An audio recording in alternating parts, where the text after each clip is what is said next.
Mes chers compatriotes, que vous dire? Alors que je viens de quitter la Suisse et que je m'approche du Luxembourg, que vous dire?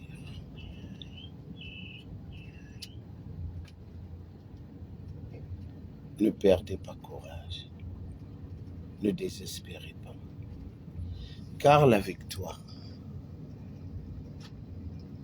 est plus que jamais certaine.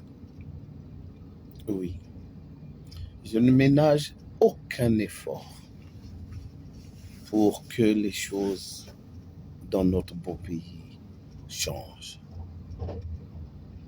Je n'ai pas besoin d'être adoubé, soutenu, compris ou encouragé par qui que ce soit. Je suis guidé par le seul amour de mon pays, par cette volonté ardente de redonner à la terre de mes ancêtres sa place, toute sa place qu'elle a perdue parce que un ignare sanguinaire s'est accaparé le pouvoir des années durant.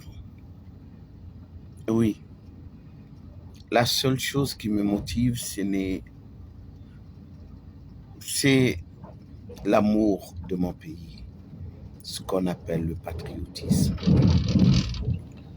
Il est bientôt minuit, j'aurais pu rester chez moi avec mes enfants, profiter des vacances. Mais, vous le voyez, je travaille encore. Oui, et je travaillerai toujours pour mon pays, parce que c'est ma mission, parce que c'est mon devoir, parce que si je ne le fais pas, personne d'autre ne le fera. Je ne travaille pas pour mon ego, pour ma personne. Elle n'est pas importante, ma personne. Je travaille pour la patrie, le Congo. Et ce pays, quoi qu'on en dise, quoi qu'en pensent les oiseaux de mauvais augure, ce pays retrouvera sa place. Ce pays connaîtra la paix, la vraie paix, pas la paix des cimetières, celle qu'on a le ventre affamé quand d'autres font bonbons et ripaillent, mais la paix qui s'accompagne de l'abondance et de la prospérité.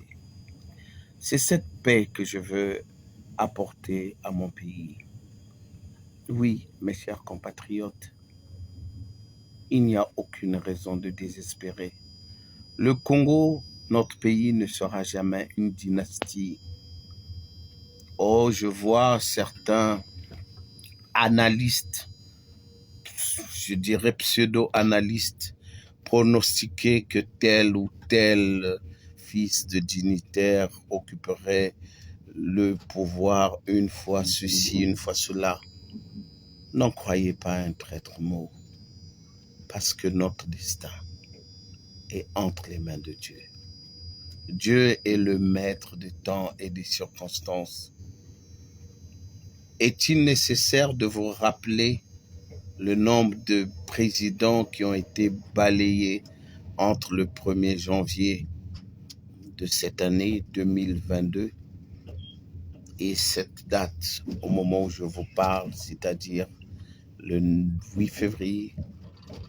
C'est vous dire que rien n'est écrit, que tout est possible, que notre peuple doit croire en lui-même, non pas en un quelconque messie, même pas en moi, mais chacun de nous, où qu'il soit, doit apporter sa pierre à l'édifice. Et c'est l'ensemble de tous ces efforts-là, ce sont ces efforts en commun, mis bout à bout, ce sont ces efforts qui feront que le Congo devienne un vrai pays. Merci.